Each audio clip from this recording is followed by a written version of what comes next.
Olá, tudo bem com você? Hoje nesse vídeo eu vou te mostrar como os grandes bancos e os grandes fundos de ações, fundos cambiais e fundos multimercados usam para calcular qual pode ser a maior perda financeira que eles podem ter em um único dia e te mostrar como você pode aplicar isso na sua carteira. Então, coloca o vídeo na velocidade 1,25 para você ganhar tempo, afinal de contas você está ficando mais velho, não é mais novo, e vamos para o vídeo.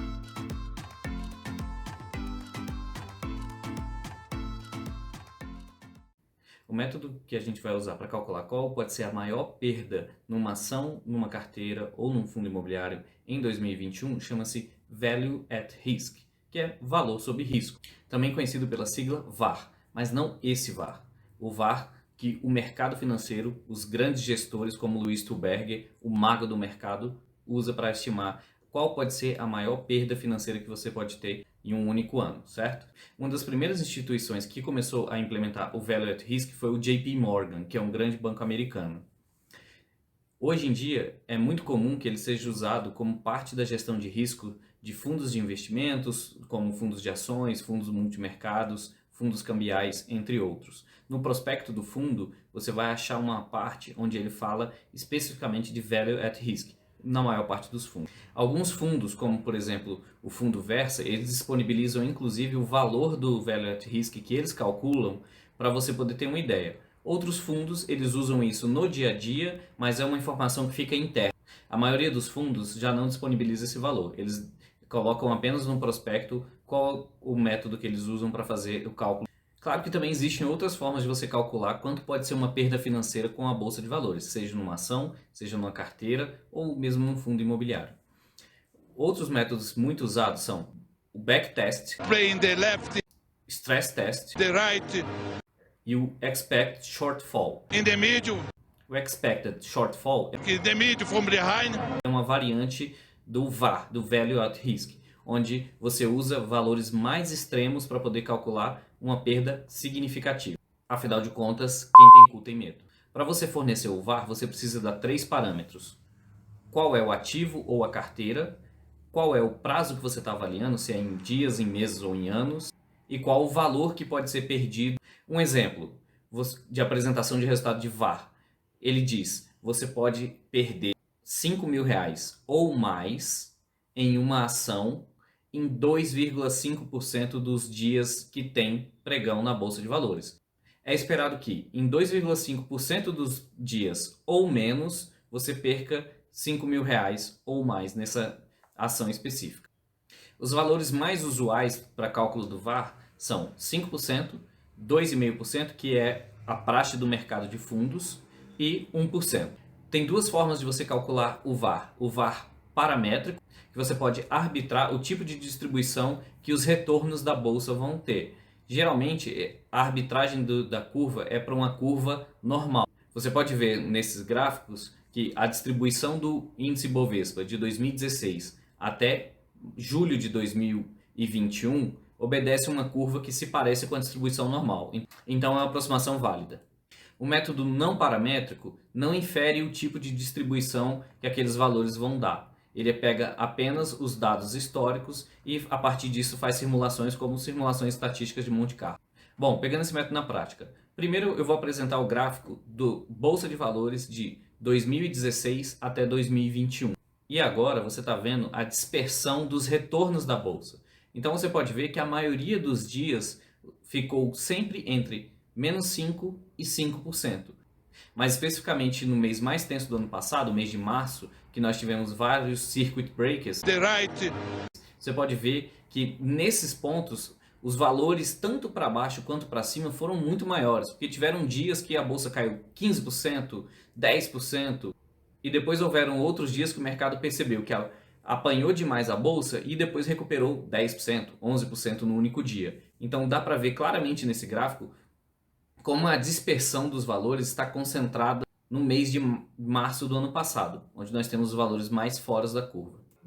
Bom, para chegar ao valor do Value at Risk, ou seja, para você calcular qual vai ser a maior perda financeira que você vai ter, você precisa calcular a média dos retornos da bolsa, ou seja, você vai pegar, no meu caso que eu peguei de julho de 2016 até julho de 2021, deram 1.232 pregões.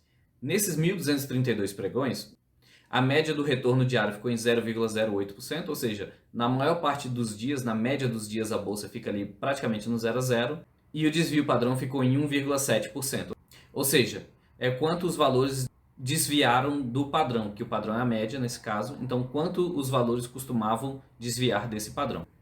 Fazendo um cálculo do Value at Risk paramétrico para um intervalo de confiança de 5%, nós obtivemos a maior queda esperada em um único dia seria de 2,72%. Ou seja, em 5% dos dias ou menos é esperado uma queda maior do que 2,72%.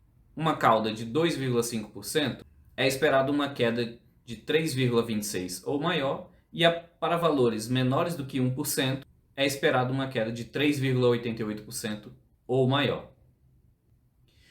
E agora, fazendo o mesmo cálculo do VaR com os dados históricos e não mais usando os dados paramétricos, nós obtivemos que, para o intervalo de confiança de 5%, uma queda esperada de 2,28% ou maior. Para o intervalo de 2,5% é esperada uma queda de até 2,95%. E para o intervalo de 1% é esperada uma queda de mais de 4,5%. Mas como o VaR se trata de quanto você pode perder em valores, então vamos calcular em valores quanto você pode perder. Eu simulei que no mês de julho de 2016 você fez um aporte no índice Bovespa de R$100 mil e não fez mais nenhum outro aporte, que você, entre altos e baixos, greves de caminhoneiros e outros problemas, você teria chegado a um valor de 213 mil mais ou menos, até que veio março do ano passado, quando teve aquela queda brusca e você caiu para 113 mil. Uma variação de mais ou menos R$100 mil num patrimônio. E agora a gente pode ver que de março para cá já houve uma recuperação e os valores já até extrapolam o máximo que tinha tido em fevereiro de 2020. Então, essa carteira hipotética teria hoje aproximadamente R$220 mil. Então, para o intervalo de confiança de 5%, é esperado que essa carteira não tenha quedas maiores do que R$5 mil em um único dia. Para um intervalo de 2,5%, é esperado que essa carteira não tenha mais do que R$6.500 de queda num único dia. E para o intervalo de 1%, é esperado que essa carteira não tenha mais do que R$10 mil de queda por dia. E pelo método paramétrico, era esperado que para uma confiança de 5% ela não caia mais do que aproximadamente 6 mil por dia. Para uma confiança de 2,5%, ela não caia mais do que 7.100 por dia. E para o intervalo de 1% é esperado que ela não caia mais do que 8.500 em um único dia. Qual a limitação desse método do VaR em relação a outros métodos? Ele é um método que ele é sensível a outliers, como os que nós tivemos no ano passado. É um ótimo exemplo. Como você pode observar, não era esperado que em mais de 1% dos dias você tivesse uma queda maior do que R$10 mil no seu patrimônio. No entanto, no ano passado você teria tido 5 retornos diários pior do que o retorno de 1% do VaR, que seriam valores que iam desde 13.500 até mais de R$22 mil. Só que se você usar o VaR em anos normais, você pode observar que o valor que ele dá como a maior perda, ela tem uma precisão, uma correlação muito maior do que o que realmente acontece. Por isso que esse método é válido, por isso que esse método é usado no mercado de uma forma ampla, especialmente em fundos de investimento de ações e multimercados e fundos cambiais. Fazendo o mesmo cálculo, desconsiderando o ano passado, ou seja, calculando qual seria a maior queda que você teria em 2020, baseado nas cotações da bolsa de 2016 até 2019, você observa que a maior queda esperada para um intervalo de confiança de 1% seria pouco mais de R$7 mil. Sendo que, exceto por um valor que ocorreu durante a greve dos caminhoneiros, todos os outros piores retornos que você teve nesse intervalo de 2016 a 2019 realmente ficaram abaixo do valor do VaR para 1% e ficaram próximos do valor do VaR, que é mais usado por fundos, que é considerando um intervalo de confiança de 2,5%. Se você gostou desse vídeo e esse assunto foi interessante para você, considere se inscrever no canal para você continuar recebendo esse tipo de informação. No futuro eu vou mostrar outros métodos de calcular a perda estimada que você pode ter numa ação, num fundo imobiliário ou na sua carteira como um todo.